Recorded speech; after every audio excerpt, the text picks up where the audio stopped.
Alive Community Outreach is a faith-based nonprofit organization with a mission to cultivate a community of nonviolence through relationships and education. And they are celebrating 5 years. So here to share more is Reverend Angelo Mant, the Executive Director, and Marie Mante, Director of School-Based Programs. Good morning. Good morning. And welcome. Good morning. Thanks for having us. Yeah. Yes. Okay, so let's just start from the beginning and really understanding what is your organization all about.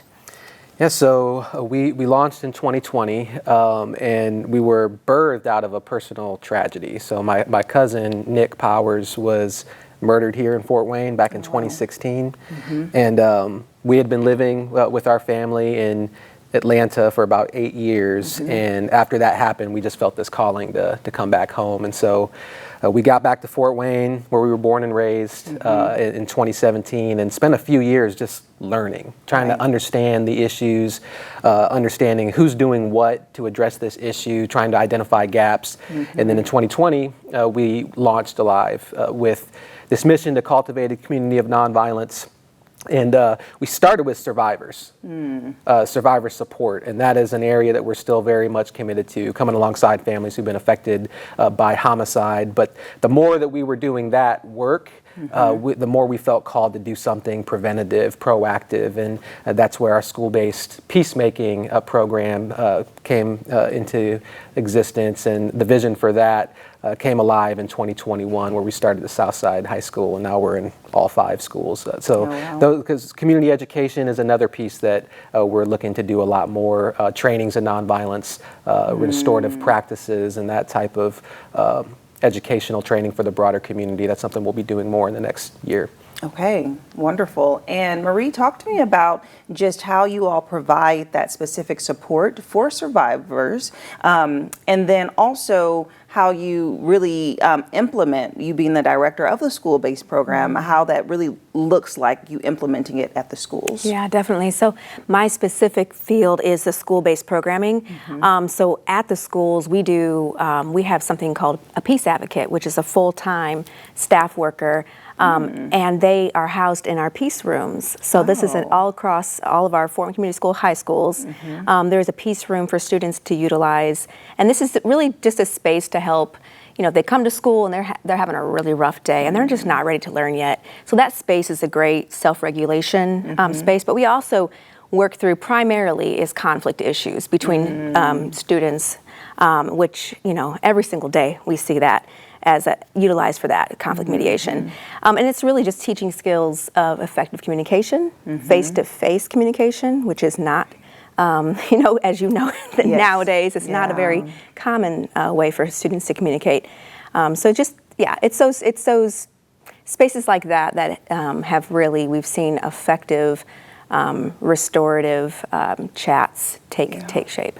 That's wonderful. And I know that you all are all about keeping the peace, restoring the peace, teaching the peace. The peace element is so strong.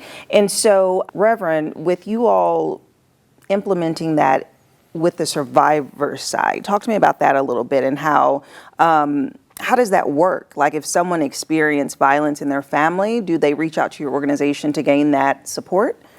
It's very organic. There's some families that we've connected with that way. There's other families that we've reached out to, but now at this point, a lot of it's just word of mouth. And our full-time director of survivor support, Cynthia Gardner, she's out in the community, and she lost her own son to homicide on Easter Sunday morning in 2018. And so that type of support, that peer support, it's different, and we work with those in the mental health field and even in the schools with school counselors and therapists, but it's a different type of support to have somebody who's been through it and knows what it's like. And so that's what we're able to offer. But also the purpose of that program is purpose. How do you transform that pain, that loss, that tragedy into meaningful action, into purpose?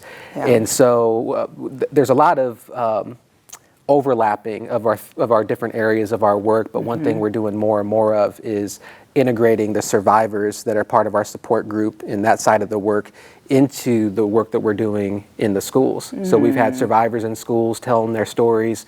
We have a 3-week summer academy, Peacemaker Academy, with our young people. We had a panel of survivors come in and share their story, which is eye-opening for our students, but it's also part of the healing process of those survivors that we're working with, just being able to name their pain and tell their story. Name their pain, that's powerful. Okay, so you all are celebrating 5 years, as you said. You were co-founded in 2020. So let's talk about this breakfast that's happening, this big celebration happening on September 23rd. Yeah, awesome. So we are actually inviting all of our graduated peacemakers, which we have 160 that have gone through our 3-week academy, as Angelo spoke about.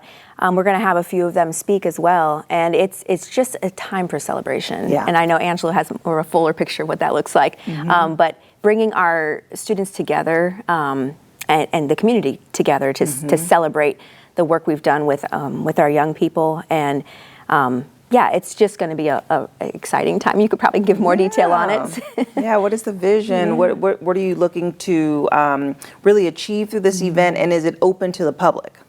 Yeah, so the two overarching goals is to celebrate. A whole lot has happened in 5 years. A whole lot more has happened than we envisioned 5 years ago.